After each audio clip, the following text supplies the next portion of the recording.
அனைவருக்கும் வணக்கம். கன்னி ராசி அஸ்தம் நட்சத்திரம் நண்பர்களே, இந்த பதிவில் என்ன தகவல் பார்க்கப் போகின்றோம் என்றால், நமது கன்னி ராசி அஸ்தம் நட்சத்திரம் நண்பர்களுக்கு இந்த ஜூன் மாதம் ராசி பலன்படி எந்த மாதிரியான சிறப்பு பலன்கள் கிடைக்கப் போகின்றது என்ற தகவல் பற்றி பார்க்கப் போகின்றோம்.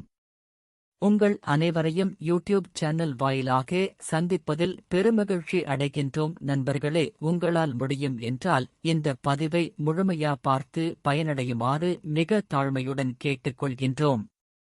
அது மட்டும் அல்லாது நீங்கள் நமது சேனலுக்கு இதுதான் முதல் தடவை வருகை தந்து உள்ளீர்கள் என்றால் நமது சேனலை மறக்காம சப்ஸ்கிரைப் பண்ணிக்கோங்க. மேலும் பக்கத்துல இருக்கின்ற பெல் பட்டனையும் பிரஸ் பண்ணிக்கோங்க. அப்பொழுதுதான் நாம் ஃபியூச்சர்ல கன்னி ராசி அஸ்தம் நட்சத்திரம் பத்தி எந்த ஒரு பதிவு போட்டோம் என்றாலும் உங்களுக்கு நோட்டிபிகேஷன் வழியாக தகவல் தெரியப்படுத்த முடியும் நண்பர்களே. பொதுவாகவே கன்னி ராசி என்பது கால புருஷ தத்துவப்படி 6வது ராசியா வருவீர்கள். உபய ராசிகளில் ஒரு ராசி கன்னி ராசி மற்றும் பூமி தத்துவ ராசி நமது கன்னி ராசி. மேலும் கன்னி ராசியுடன் நிரந்தரமா 3 நட்சத்திர நண்பர்கள் கொண்ட 9 பாதத்து நண்பர்கள் உள்ளடங்குவீர்கள். அஸ்தம் 1 முதல் 4 பாதங்கள், உத்திரம் 2 முதல் 4 பாதங்கள் மற்றும் சித்திரை 1 முதல் 2 பாதங்கள் மட்டும்.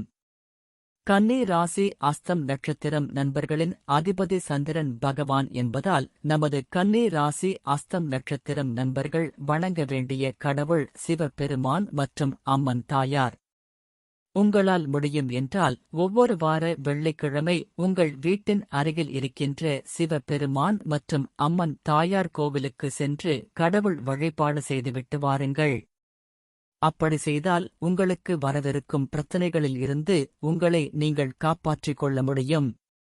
தற்பொழுது உங்களுக்கு ராகு பகவான் உங்களது 7ஆம் வீட்டில் இருப்பதால் உங்களுடைய வாழ்க்கை துணைக்கும் உங்களுக்கும் சிறிது அளவில் கருத்து வேறுபாடுகள் ஏற்பட வாய்ப்புகள் உள்ளது. நீங்கள் கூட்டு தொழில் செய்பவராக இருந்தால் முன் எச்சரிக்கையுடன் இருப்பது நல்லது. உங்கள் மனைவி வழி சொத்துக்கள் கிடைப்பதில் சற்று கால தாமதம் ஏற்பட வாய்ப்புகள் உள்ளது. உங்களின் வாழ்க்கை துணை உடல் நலத்தில் அக்கறை எடுத்துக்கொள்வது நல்லது. தேவை அற்ற விரய செலவுகள் ஏற்பட வாய்ப்புகள் உள்ளது. கேது பகவான் உங்களது ராசியில் இருப்பதால் உங்களுக்கு பிடித்த திருத்தலங்களுக்கு சென்று கடவுள் வழிபாடு செய்துவிட்டு வருவதற்கு வாய்ப்புகள் உள்ளது. உங்களுடைய அழகுக்கு முக்கியத்துவம் கொடுப்பீர்கள். ஒரு சிலருக்கு உடல்நிலை சம்பந்தப்பட்ட பிரச்சனைகள் ஏற்பட வாய்ப்புகள் உள்ளது. உங்கள் உடல் நலத்தில் அக்கறை எடுத்துக்கொள்வது நல்லது. உழைப்புக்கு ஏற்ற அங்கீகாரம் இல்லையே என்று அவ்வப்போது கவலையும் ஏக்கமும் எழும். எனினும் அனுபவ அறிவால் சாதிப்பீர்கள். சித்தர்கள், மகான்கள் ஆகியோரின் ஆசிர்வாதம் பரிபூரணமாக உங்களுக்கு கிடைக்கும். செவ்வாய் பகவான் உங்களது 8ஆம் வீட்டில் இருப்பதால் ஒரு சில நண்பர்களுக்கு இரத்த அழுத்தம் சம்பந்தப்பட்ட பிரச்சனைகள் ஏற்பட வாய்ப்புகள் உள்ளது.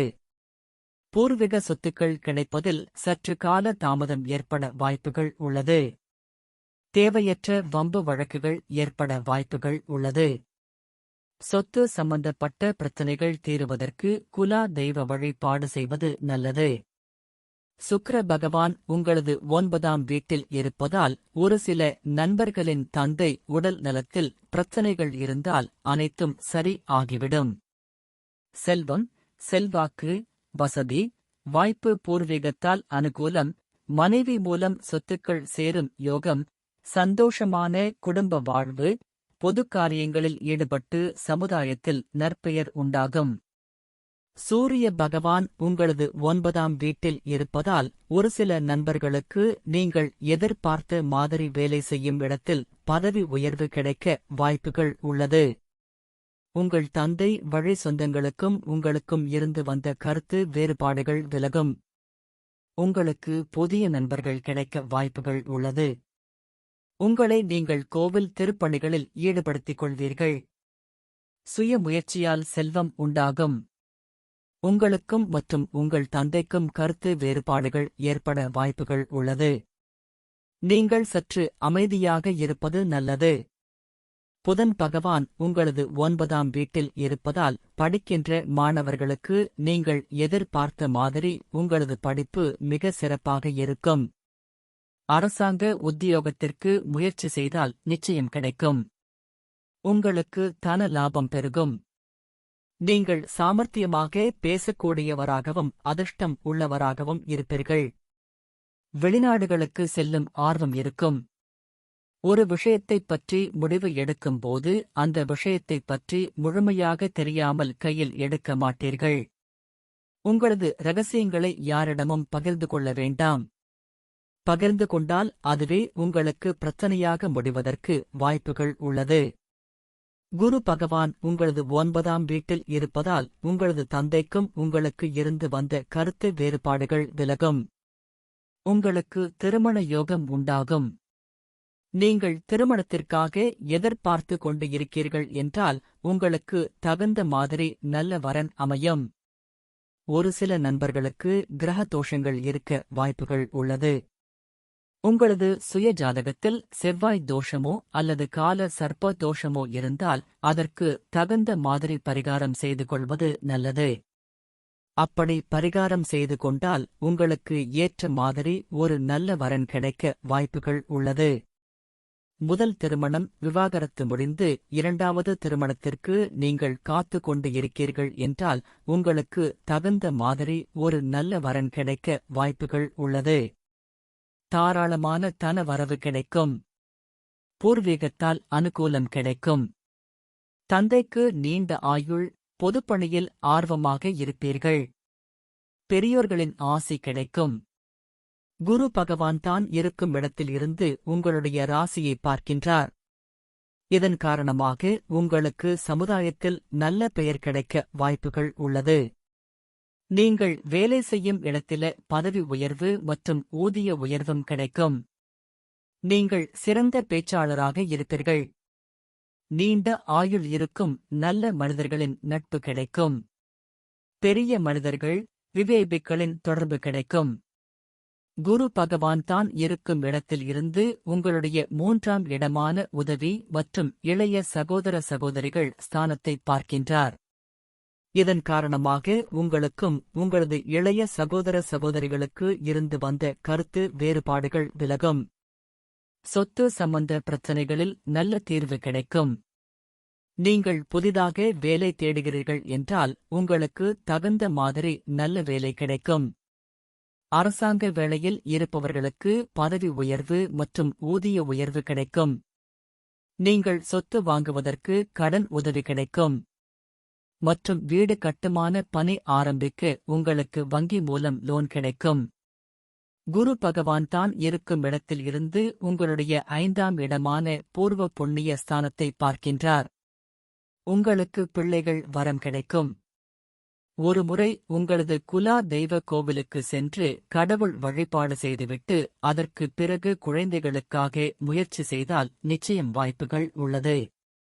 படிக்கின்ற மாணவர்கள் பொறுத்தவரை உங்களது படிப்பு மிக சிறப்பாக இருக்கும். நீங்கள் மேல் படிப்பிற்காக வெளியூர் அல்லது வெளி மாநிலம் சென்று படிப்பதற்கு வாய்ப்புகள் உள்ளது. காதல் செய்யும் நண்பர்கள் உங்களின் பெற்றோர்களின் ஆசிர்வாதத்துடன் திருமணம் செய்து கொள்வது நல்லது. சனி பகவான் உங்களது 6வது வீடான ருணரோக சதுரஸ்தானத்தில் இருக்கின்றார். இது ஒரு நல்ல சிறப்பான அம்சமாகும். பொதுவாக சர்ப்ப கிரகங்களோ அல்லது பாவ கிரகங்களோ உபஜயஸ்தானங்களான 3, 6, 10 அல்லது 11 ஆகிய இடங்களில் இருந்தால் நல்ல பலன்கள் கிடைக்கும் என்பது ஐதீகம். அதற்கு ஏற்றவாறு தற்பொழுது சனி கிரகம் உங்களது 6ஆம் வீட்டில் இருப்பதால் உங்களுக்கு எதிரிகள் பிரச்சனைகள் தீரும். ஒரு சில நண்பர்களுக்கு வயிறு சம்பந்தப்பட்ட பிரச்சனைகள் ஏற்பட வாய்ப்புகள் உள்ளது. உங்கள் எதிரிகள் உங்கள் பாதை விட்டு விலகி செல்வார்கள். உங்களின் தொழில் மிக சிறப்பாக நடைபெறும். உங்களது தொழில் விரிவாக்கம் செய்வீர்கள். மேலும் கன்னி ராசி அஸ்தம் நட்சத்திரம் பற்றி நாம் கூறிய கோச்சார ரீதியான பொது பலன்கள் உங்களுக்கு பிடித்து இருந்தால் நமது சேனலை மறக்காம சப்ஸ்கிரைப் பண்ணிக்கோங்க. இந்த பதிவை பார்த்தமைக்கு மிக்க நன்றி. வணக்கம்.